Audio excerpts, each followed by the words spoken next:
ഈശോ മിശിഹായ്ക്ക് സ്തുതിയായിരിക്കട്ടെ. ഞാൻ മാണിപ്പറമ്പിലച്ചൻ. പഴയ നിയമ വചനധ്യാനം ക്ലാസ് 33. ഉൽപ്പത്തി പുസ്തകം 2-ാമത്തെ അധ്യായം 10 മുതൽ 14 വരെ വാക്യങ്ങളാണ് നമ്മളിപ്പോൾ ധ്യാനിക്കുന്നത്. തോട്ടം നനയ്ക്കാൻ ഏദനിൽ നിന്ന് ഒരു നദി പുറപ്പെട്ടു. അവിടെ വെച്ച് അത് പിരിഞ്ഞ് 4 കൈവഴികളായി. ഒന്നാമത്തതിന്റെ പേര് പിഷോൺ. അത് സ്വർണത്തിന്റെ നാടായ ഹവീല മുഴുവൻ ചുറ്റി ഒഴുകുന്നു. ആ നാട്ടിലെ സ്വർണം മേൽത്തരമാണ്. അവിടെ സുഗന്ധദ്രവ്യങ്ങളും വൈരക്കല്ലുകളുമുണ്ട്. രണ്ടാമത്തെ നദിയുടെ പേര് ഗിഹോൺ. അത് കുഷ് എന്ന നാടിനെ ചുറ്റി ഒഴുകുന്നു. മൂന്നാമത്തെ നദിയുടെ പേര് ഹിദക്കേൽ. അത് അസീറിയയുടെ കിഴക്ക് ഭാഗത്തൂടെ ഒഴുകുന്നു. നാലാമത്തെ നദി ഫെറാത്ത്. ഏദനിൽ ഒരു നദി. എവിടെയാണ് ഏദൻ തോട്ടം എന്ന് കണ്ടുപിടിക്കാനുള്ള ചില സൂചനകൾ ഉണ്ടെന്ന് തോന്നും ഈ വചനം ആദ്യ വായനയിൽ. മൂന്നാമത്തെ നദിയുടെ പേര് ഹിദക്കൽ എന്നാണ് ഹെബ്രായ ഭാഷയിൽ. ഗ്രീക്കിൽ അത് ടൈഗ്രിസ് ആണ്, സെപ്തുജിന്ത്. നാലാമത്തെ നദിയുടെ പേര് ഫ്രാത്ത്. അത് യൂഫ്രട്ടിസ് ആണെന്ന് സെപ്തുജിന്തിൽ എഴുതിയിരിക്കുന്നു. അപ്പൊ യൂഫ്രട്ടിസ്, ടൈഗ്രീസ് എവിടെയാണ്? ഇറാഖ് ഇല്ലേ, ഇറാൻ, കുവൈറ്റ്, അതിനപ്പുറത്തപ്പുറത്ത് ഒഴുകുന്ന നദി യൂഫ്രട്ടിസും ടൈഗ്രീസും. അപ്പൊ മെസപ്പൊട്ടോമിയാണ് സ്ഥലമെന്ന് നമുക്ക് തോന്നും. പിന്നെ പിഷോൺ ഇൻഡസ് നദിയാണെന്നും ആ നദി ഒഴുകുന്ന ഹവീല ദേശം ഇന്ത്യയാണെന്നും 1-ാം ശതകത്തിലെ യഹൂദ ചരിത്രകാരനായ ഫ്ലാവിയസ് ജോസഫസ് എഴുതിയിട്ടുണ്ട്. യഹൂദരുടെ പൗരാണികത എന്ന് പറയുന്ന പുസ്തകത്തിനകത്ത് 1:3 the antiquities of the juice എന്ന് പറഞ്ഞ പുസ്തകമുണ്ട് അദ്ദേഹത്തിന്റെ. 1-ാം നൂറ്റാണ്ടില് ഏതാണ്ട് യേശുവിന്റെ സമകാലികം എന്ന് പറയാവുന്ന ആളാണ് ഈ ഫ്ലാവിയസ് ജോസഫസ്. അപ്പോൾ ഈ പിഷോൺ നദി എന്ന് പറയുന്നത് ഇൻഡസ് നദിയാണെന്നും അപ്പോൾ അവിടെയുള്ള ഈ ഹവീല ദേശം, ആ നദി ഒഴുകുന്ന ഹവീല ദേശം ഇന്ത്യയാണെന്നൊക്കെ അദ്ദേഹം പറയുന്നുണ്ട്. കുഷ് എന്ന് പറയുന്നത് എത്യോപ്യയാണ്. അതിന് ചുറ്റി ഒഴുകുന്ന നദി എന്ന് പറയുന്നത് ഗിഹോൺ നദി എന്ന് പറയുന്നത് നൈൽ നദിയാണ്. അപ്പൊ നോക്കുക, പൗരാണിക കാലത്ത് ഏറ്റവും പ്രാചീനമായ 3 സംസ്കാരങ്ങളാണ്. മെസപ്പൊട്ടോമിയൻ സംസ്കാരം, അതായത് യൂഫ്രട്ടിസ് ടൈഗ്രിസ് നദിയുടെ തീരത്തുള്ള സംസ്കാരം, നൈൽ നദിയുടെ തീരത്തുള്ള ഈജിപ്ഷ്യൻ സംസ്കാരം, ഇൻഡസ് നദിയുടെ തീരത്തുള്ള പ്രാചീന ഭാരത സംസ്കാരം. അപ്പൊ ഈ 3 പ്രദേശങ്ങള്, 3 സംസ്കാരങ്ങള്, മെസപ്പൊട്ടോമിയ, ഇന്ത്യ, ഈജിപ്റ്റ്, ഇതിനെയെല്ലാം ചേർത്താണ് ഈ ഏദൻ തോട്ടം എന്ന് പറയുന്നത് എന്നാണ് ഒരു നമുക്ക് തോന്നുന്ന ആദ്യത്തെ വ്യാഖ്യാനം, അല്ലെങ്കിൽ പെട്ടെന്ന് മനസ്സിലാകുന്ന അങ്ങനെയാണ്. അതേസമയം ഈ യൂഫ്രട്ടിസും ടൈഗ്രിസും ഭൂമിയിലെ നദികളാണെന്നും ഈ പറഞ്ഞ പിഷോൺ, ഗിഹോൺ എന്നിവ സരസ്വതി പോലെ ഒരു മിത്തിക്കൽ നദിയാണെന്നും ഒരു വ്യാഖ്യാനമുണ്ട്.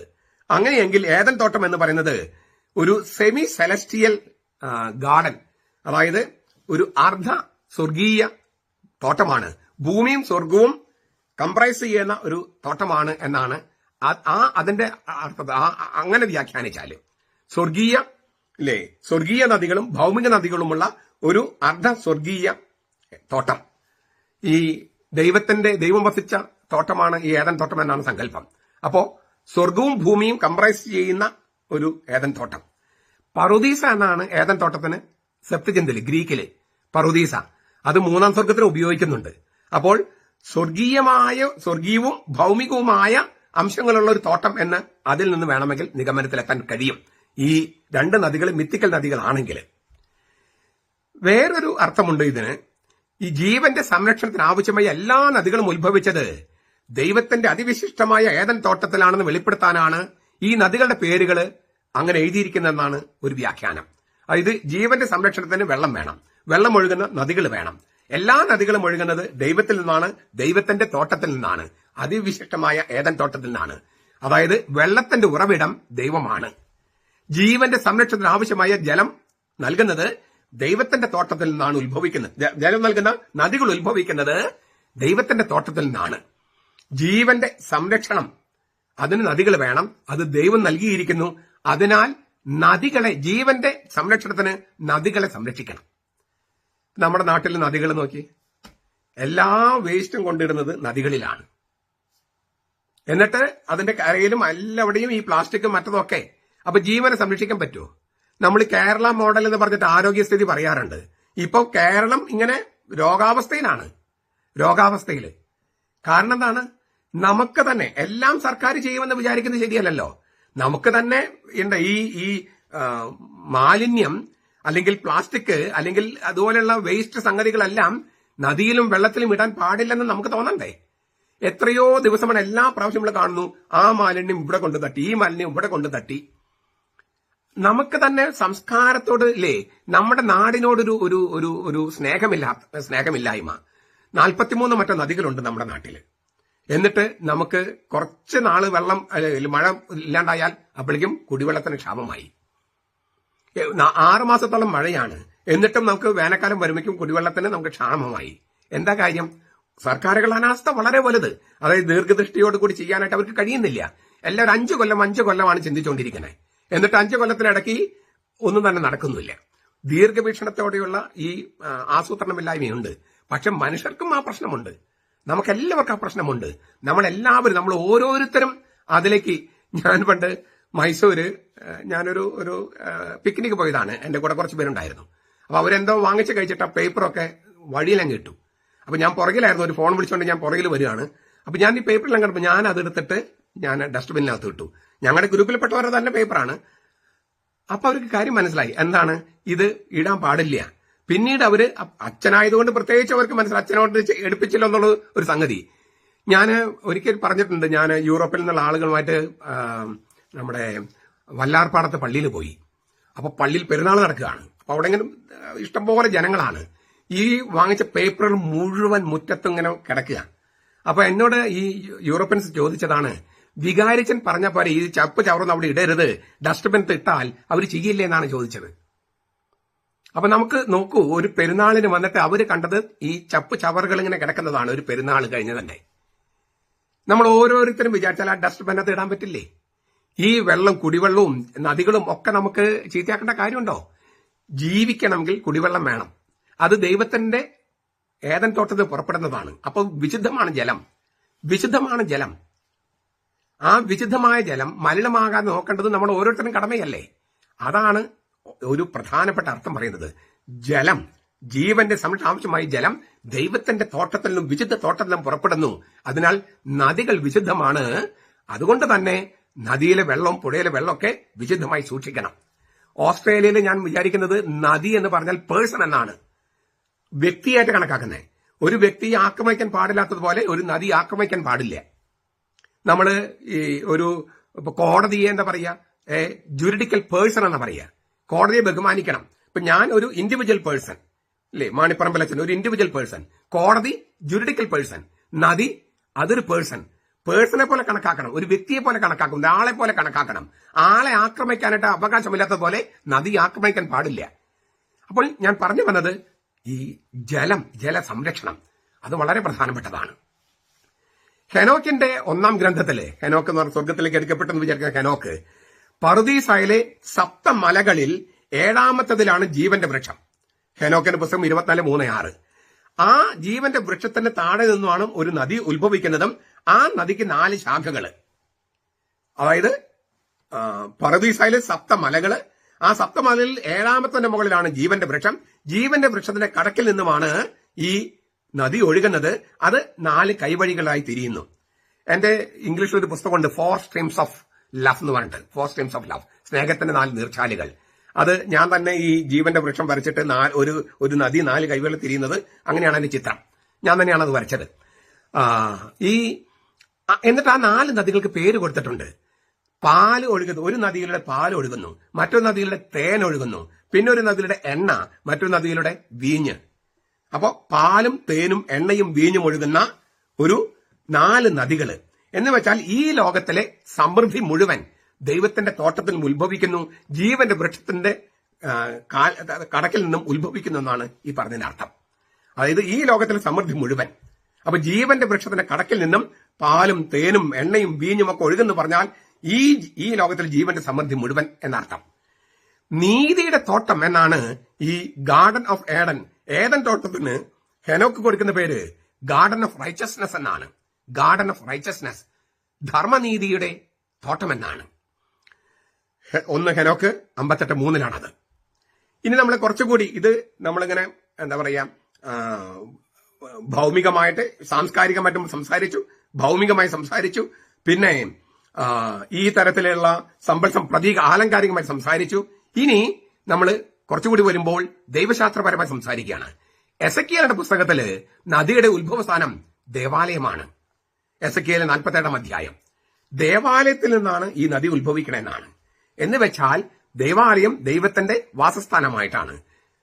ദൈവത്തിൽ നിന്നാണ് ഈ നദികൾ ഉത്ഭവിക്കണമെന്നാണ്. അപ്പൊ ദൈവശാസ്ത്രമായി, നദികളുടെ ദൈവശാസ്ത്രം.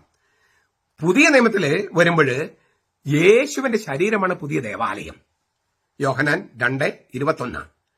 ജീവജലത്തിൽ അരുവികൾ ഒഴുകുന്നത് അവന്റെ പാർശ്വം പിളർന്നിട്ടാണ്. യോഹന്നാൻ 19:34. രക്തവും വെള്ളവും ഒഴുകി. ഇല്ലേ? സഭ അവിടുന്ന് ജനിക്കുന്നു, രക്ഷ അവിടുന്ന് വരുന്നു, പരിശുദ്ധാത്മ അവിടുന്ന് വരുന്നു. ദൈവത്തിന്റെയും കുഞ്ഞാടിന്റെയും സിംഹാസനത്തിൽ നിന്ന് ജീവജലത്തിന്റെ അരുവികൾ ഒഴുകുന്നുവെന്നാണ് വെളിപാട് പുസ്തകം 22:1-2 കാണുന്നത്. ദൈവത്തിന്റെയും കുഞ്ഞാടിന്റെയും സിംഹാസനം, ഒറ്റ സിംഹാസനത്തിലാണ് രണ്ടുപേരിയിരിക്കുന്നത്. അതിന് തൊട്ട് താഴെ ജീവജലത്തിന്റെ അരുവികൾ. അത് യേശു വിശുദ്ധിക്കുന്ന സ്വീകരിക്കുന്ന ആത്മാവാണ്. യോഹന്നാൻ 7:37-39. അപ്പോൾ ദൈവശാസ്ത്രം എന്ന് വെച്ചാൽ നമ്മള് ഇപ്പം ഭൂമിയിൽ വെള്ളം ആ വെള്ളം വേണം, അത് വിശുദ്ധമാണ്. പക്ഷെ അതെല്ലാം ആത്യന്തികമായിട്ട് ദൈവത്തിലേക്കാണ് പോകുന്നത്. ദൈവത്തെ വെളിപ്പെടുത്തുകയാണ്, പരിശുദ്ധാത്മാവിനെ വെളിപ്പെടുത്തുകയാണ്. അപ്പൊ നമ്മൾ വെള്ളം ഉപയോഗിച്ചിട്ട് നമ്മൾ വെഞ്ചിരിക്കുന്നു, വെള്ളം ഉപയോഗിച്ചിട്ട് മാമോസം വെക്കുന്നു. അപ്പോൾ ദൈവത്തിൽ നിന്ന് ഉത്ഭവിക്കുന്ന നദി, അത് പിന്നീട് മനസ്സിലാകുന്നത് ദൈവം തന്നെയായ നദി. ആ അർത്ഥത്തിലാണ് നമ്മൾ കൂദാശി വെള്ളം ഉപയോഗിക്കുന്നത്. അപ്പൊ വെള്ളത്തിന്റെ തന്നെ ഈ അർത്ഥങ്ങളിങ്ങനെ ഉരുത്തിരിഞ്ഞ് വരികയാണ്. വെള്ളത്തിന് വിവിധ തരത്തിലുള്ള അർത്ഥങ്ങൾ വരികയാണ്. അങ്ങനെയാണ് ഈ കൂദാശികളിലേക്ക് നമ്മൾ എത്തുന്നത്. ചുരുക്കത്തില് ഏദനിൽ ഒരു നദി എന്നതിന് ഇങ്ങനെ വിവിധങ്ങളായ ചക്രവാളങ്ങളുണ്ട്. ഇതെല്ലാം നമുക്ക് ആഴത്തിൽ ധ്യാനിക്കാൻ നമുക്ക് സാധിക്കട്ടെ. സാധാരണ വെള്ളത്തെയും പരിശുദ്ധാത്മാവെന്ന ജീവജലത്തെയും വിശുദ്ധമായി പരിഗണിക്കാനുള്ള ആ മനസ്ഥിതി, എളിമ നമുക്കുണ്ടാകട്ടെ. നമ്മുടെ കർത്താവ് ഈശോ മിശിഹായുടെ കൃപയും പിതാവായ ദൈവത്തിന്റെ സ്നേഹവും പരിശുദ്ധാത്മാവിന്റെ സഹവാസവും നാം എല്ലാവരോടും കൂടി ഉണ്ടായിരിക്കട്ടെ, ഇപ്പോഴും എപ്പോഴും എന്നേക്കും. ആമേൻ. ഈശോ മിശിഹായ്ക്ക് സ്തുതിയായിരിക്കട്ടെ. ഞാൻ മാണിപ്പറമ്പിലച്ചൻ. പുതിയ നിയമ വചന ധ്യാനം ക്ലാസ് 34. സ്ലീഹന്മാരുടെ നടപടി പുസ്തകം 1-ാമത്തെ അധ്യായം 15 മുതലുള്ള വാക്യങ്ങളാണ് നമ്മൾ പഠിക്കുന്നത്. ആ ദിവസങ്ങളിൽ 120ഓളം പേരുള്ള ഒരു സംഘം സമ്മേളിച്ചിരിക്കുമ്പോൾ പത്രോസ് സഹോദരന്മാരുടെ നടുവിൽ എഴുന്നേറ്റെന്ന് പ്രസ്താവിച്ചു. പുരുഷന്മാരെ, സഹോദരരെ, യേശുവിനെ പിടിച്ചവർക്ക് വഴികാട്ടിയായി വന്ന യൂദാസിനെ കുറിച്ച് പരിശുദ്ധാത്മാവ് ദാവീദ് മുഖാന്തരം മുൻപേ പറഞ്ഞ തിരുവഴുത്ത് നിവൃത്തിയാകേണ്ടിയിരുന്നു.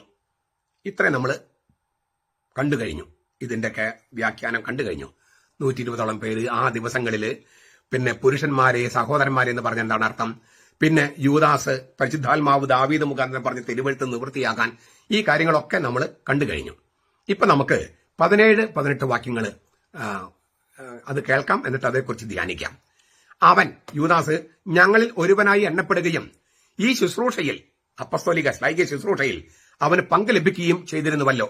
എന്നാൽ അവൻ അനീതിയുടെ കൂലി കൊണ്ട് ഒരു പറമ്പ് വാങ്ങി തല കീഴായി വീണ് നടുവേ പിളർന്ന് അവന്റെ കുടലെല്ലാം പുറത്ത് ചാടി.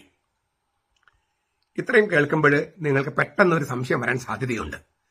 മത്തായിയുടെ സുവിശേഷത്തിലെ യൂദാസ് കറിയത്തയുടെ മരണത്തെക്കുറിച്ച് വേറെ തരത്തിലാണ് അവതരിപ്പിച്ചിരിക്കുന്നത്. അതായത് അവൻ കെട്ടിഞ്ഞാന്ന് ചത്തു എന്നാണ്. മത്തായിയുടെ സുവിശേഷം 27:3-10 വരെ ആ വാക്കിൽ പറഞ്ഞു യൂദാസ് കെട്ടിഞ്ഞാന്ന് ചത്തു എന്നാണ്. ഇവിടെ പത്രോസ് പറയുന്നത് അവൻ തലകീഴായി വീണ് നടുവെ പിളർന്ന് അവന്റെ കുടലെല്ലാം പുറത്ത് ചാടി.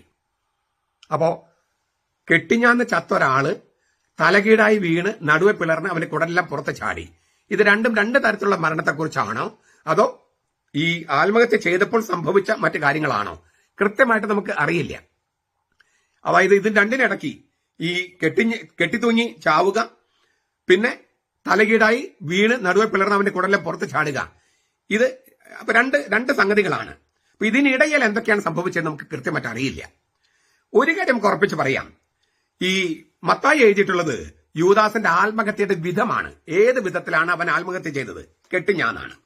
ആത്മഹത്യ ചെയ്യുന്നത് പലതരത്തിലുണ്ടല്ലോ. വിഷം കുടിക്കുന്നുണ്ട്, പലതരത്തിലുണ്ട് ഇല്ലേ, പെട്രോൾ അടിച്ച് കത്തിക്കലുണ്ട്, പലതരത്തിൽ ആത്മഹത്യ ചെയ്യാം. ഇവൻ എങ്ങനെയാണ് ആത്മഹത്യ ചെയ്തത്? കെട്ടിത്തൂങ്ങായിരുന്നു. അത് മത്തായി എഴുതിയിരിക്കുന്നു. യൂദാസിന്റെ ആത്മഹത്യയുടെ വിധം ഏത് തരത്തിലാണ്, ഏത് വിധത്തിലാണ് അവൻ ആത്മഹത്യ ചെയ്തത്, അതാണ് മത്തായി എഴുതിയിരിക്കുന്നത്. പത്രോസ് പറയുന്നത് ഈ അവന്റെ മരണത്തിന്റെ ആത്മഹത്യയുടെ പരിണത ഫലമാണ്. പരിണത ഫലം, അതിന്റെ ഔട്ട്കം എന്താണെന്ന്.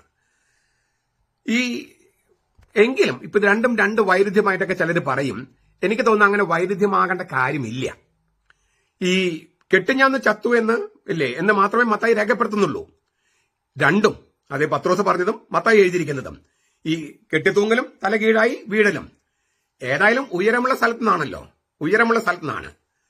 കെട്ടിത്തൂങ്ങിയപ്പോൾ കയറ് പൊട്ടിയോ വൃക്ഷക്കൊമ്പൊടിഞ്ഞോ തലകീഴായി പാറയിലേക്ക് വീഴുകയും ഉദരം പിളർന്ന് കൂടൽ പുറത്തു ചാടിയതുമാകാം. അപ്പൊ അതിനകത്ത് ഒരു വൈരുദ്ധ്യവുമില്ല. പക്ഷെ അതൊന്നുമല്ല ഈ അവരുടെ ഫോക്കസ്.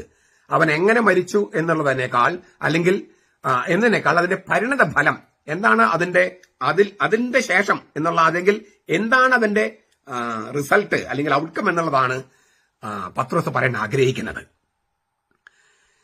ഈ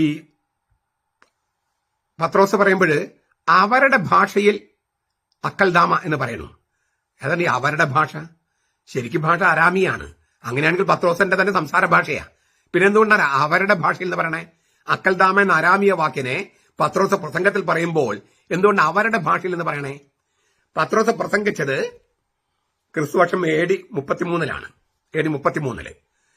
ഈ 30 വർഷം കഴിഞ്ഞിട്ടാണ് ലൂക്കാസ് അത് എഴുതണേ. പത്രോസിന്റെയും പൗലോസിന്റെയൊക്കെ സഹചാരി, അനുയാത്ര ചെയ്തിരുന്ന ആളാണ്, കൂടെ യാത്ര ചെയ്തിരുന്ന ആളാണ് ലൂക്കാസ്, കൂടുതലും പൗലോസിന്റെ കൂടെ. അപ്പോൾ പത്രോസിന്റെ പ്രസംഗം 30 വർഷം കഴിഞ്ഞിട്ടാണ് ലൂക്കാസ് എഴുതണേ. എഴുതുന്നത് ലൂക്കാസ് തന്നെ വിജാതീയനാണ്. രണ്ട്, വിജാതിയർക്കാണ് എഴുതണേ. അപ്പൊ അവർക്ക് ഈ അരാമിയ ഭാഷ പരിചയമില്ല. അപ്പൊ അക്കൽദാം എന്ന് പറഞ്ഞാൽ മനസ്സിലാക്കണമെന്നില്ല. അപ്പൊ പത്രോസിന്റെ പ്രസംഗം, അരാമിയ ഭാഷയിലെ പ്രസംഗം ഗ്രീക്ക് ഭാഷയിൽ വിജാതിയർക്ക് വേണ്ടി വിജാതീയൻ എഴുതിയപ്പോൾ അതുകൊണ്ടാണ് അവരുടെ ഭാഷയിൽ നിന്ന് എഴുതിയിരിക്കുന്നത്. അപ്പൊ നമ്മള് ഈ പെന്തക്കോസ്തായിലെ പത്രോസിന്റെ പ്രസംഗമാണെങ്കിലും നമ്മൾ ഓർക്കേണ്ടത് ആ പറഞ്ഞ അപ്പാടെ തന്നെ പകർത്തി വെച്ചിരിക്കുകയല്ല. 30 വർഷം കഴിഞ്ഞ് അത് വിജാതിയർക്ക് എഴുതിയപ്പോൾ ആ കാര്യം തന്നെ പത്രോസ് പറഞ്ഞു തന്നെ ഒരല്പം വിജാതിയർക്ക് മനസ്സിലാക്കുന്ന ഭാഷയിലേക്ക് പരാവർത്തനം ചെയ്തിട്ടുണ്ട്. എന്നിട്ട് പറയാണ്, ഇല്ലേ, ഒരു പറമ്പ് വാങ്ങി അവരുടെ ഭാഷയിൽ രക്തപ്പറമ്പ് എന്നറിയപ്പെടുന്ന. ഇവിടെയും മത്തായി പറയുന്നതും പത്രോസ് പറയുന്നതിൽ ചെറിയൊരു അന്തരമുണ്ട്. ഈ ഒറ്റക്കാരനായ യൂദാസിന്റെ രക്തത്തിലേക്കാണ് പത്രോസ് സൂചന നൽകണേ. ഇല്ലേ, ഒറ്റക്കാരനായ അവന്റെ രക്തം വീണ പറമ്പ്, രക്തപ്പറമ്പ്, യൂദാസിന്റെ രക്തം, അതാണ് പത്രോസ് പറയണേ. മത്തായി പറയുന്നത് യേശുവിന്റെ നിഷ്കളങ്ക രക്തത്തെക്കുറിച്ചാണ്. അതായത് യേശുവിനെ യേശു ഒറ്റിക്കൊടുക്കപ്പെടുകയാണ്. ഇര അവിടെ യേശുവാണ്, വേട്ടക്കാരൻ യൂദാസാണ്, ഇര യേശുവാണ്.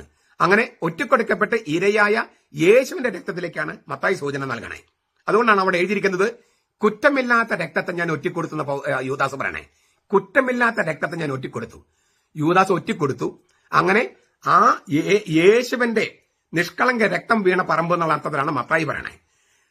പത്രോസ് അതിനെ അവന്റെ രക്തം വീണില്ല. യൂദാസ് ഈ പറമ്പ് വാങ്ങിച്ച അവിടെ കെട്ടി തൂങ്ങി ചത്തു കഴിഞ്ഞപ്പോ അവന്റെ രക്തം വീണു. അപ്പൊ ഒറ്റക്കാരന്റെ രക്തം വീണു. അവിടെ നിഷ്കളങ്കന്റെ രക്തം വീണ പറമ്പിൽ തന്നെ ഒറ്റക്കാരന്റെ രക്തം വീണു.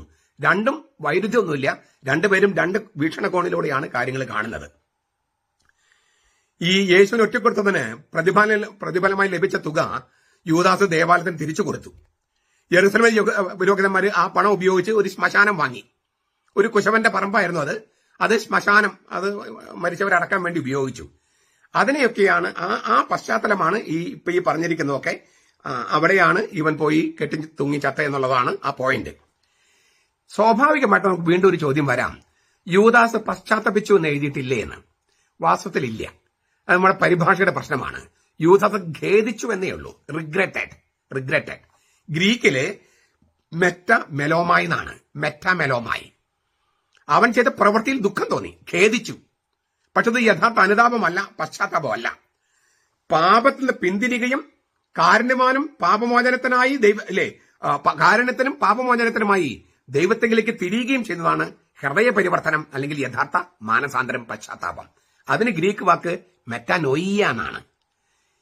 യൂദാസിന് മെലോമായി ഉണ്ടായുള്ളൂ. എന്ന് വെച്ചാൽ ഖേദിച്ചു, ദുഃഖം തോന്നി. പക്ഷെ അനുദപിക്കുകയോ പശ്ചാത്തപിക്കുകയോ ചെയ്തില്ല. പാപത്തിൽ പിന്തിരിഞ്ഞ് ദൈവത്തെങ്കിലേക്ക് തിരിയണം.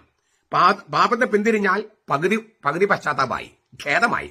ദൈവത്തെങ്കിലേക്ക് തിരിഞ്ഞാൽ പൂർണ്ണ പശ്ചാത്താപാകും. അങ്ങനെ ചെയ്യാനായിട്ട് യൂദാസ് തയ്യാറായില്ല.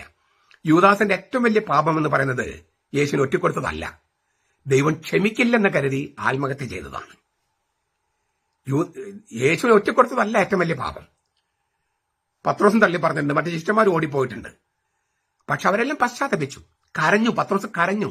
എന്നിട്ട് ക്രിസ്തുവിനെ നോക്കി, ക്രിസ്തു അവനെ നോക്കി. ആ പശ്ചാത്താപം, ഖേദം യൂദാസിനുണ്ടായി, പക്ഷേ പശ്ചാത്താപം യൂദാസിനുണ്ടായില്ല. അപ്പൊ ഈ 30 വെള്ളിക്കാശ് ഇല്ലേ, അത് അവനെ തുറിച്ചു നോക്കുകയാണ്. ഈ 30 വെള്ളിക്കാശ് യൂദാസിനെ തുറിച്ചു നോക്കുക. മുൻപ് യൂദാസ് കൊതിയോടെയാണ് നോക്കിയത് ഈ 30 വെള്ളിക്കാശില്. അങ്ങനെയാണ് താല്പര്യത്തോടെ അതിൽ കൈവച്ചത്. ആ നാണയങ്ങൾ ഇപ്പോൾ തുറിച്ചു നോക്കുകയാണ് യൂദാസിനെ. അയാൾക്ക് നാണയങ്ങൾ കാണുന്നത് തന്നെ അസഖ്യമായി തീരുന്നു. ചുട്ടുപഴുത്ത ലോകത്തിൽ കൈവച്ചാലെന്ന പോലെയാണ് അത് അയാളെ പൊള്ളിക്കുന്നത്. മനസാക്ഷിക്കുത്ത് സഹിക്കാനാവാതെ അയാൾ പണവുമായി മഹാപുരോഹിതന്മാരെ സമീപിക്കുന്നു. അവർ സ്വീകരിക്കാതെ വന്നപ്പോൾ ദേവാലയത്തിലേക്ക് വലിച്ചെറിയുന്നു. ഇല്ലേ, ഇത് മത്തായിയുടെ സുവിശേഷം പറയുന്നത് കുറ്റമില്ലാത്ത രക്തം ഞാൻ ഒറ്റിക്കൊടുത്തെന്ന് പറയുമ്പോൾ മഹാപുരോഹിതന്മാർ ചോദിക്കുക, അതിന് ഞങ്ങൾക്കെന്ത്? യൂദാസിന്റെ കുറ്റബോധമോ മനസാക്ഷിക്കുത്തോ മഹാപുരോഹിതന്മാരെ ബാധിക്കുന്നില്ല. യേശു നിഷ്കളങ്കനാണെന്ന് അയാൾ സാക്ഷ്യം പോലും അവർക്ക് കേൾക്കാൻ താല്പര്യമില്ല. തന്റെ നീചപ്രവൃത്തിയുടെ വരുംവരായികൾ തടയാൻ തനിക്ക് കഴിയില്ലെന്ന് യൂദാസ് തിരിച്ചറിയുന്നു. ഇത് യൂദാസിനെ നിരാശതയുടെ പടുകുഴിയിലേക്ക് തള്ളിവിടുന്നു. തന്റെ കുറ്റകൃത്യത്തിന്റെ വേതനം അയാൾ വിശുദ്ധ മന്ദിരത്തിലേക്ക് വലിച്ചെറിഞ്ഞ് സ്വന്തം ആത്മാവിനെ നരകത്തിലേക്ക് എറിയാനെന്ന പോലെ സ്വയം ജീവനൊടുക്കുന്നു. അപ്പൊ ഈ യൂദാസ് പണം വലിച്ചെറിയുന്നുണ്ടല്ലോ, ആ പണം വലിച്ചെറിയുന്നത് അത് സ്വന്തം ആത്മാവിനെ നരകത്തിലേക്ക് എറിയുന്നത് പോലെയാണ്. അതിനാണ് അവൻ നരകത്തിലേക്ക് പോകാൻ വേണ്ടി ജീവൻ ഒടുക്കുന്നത്.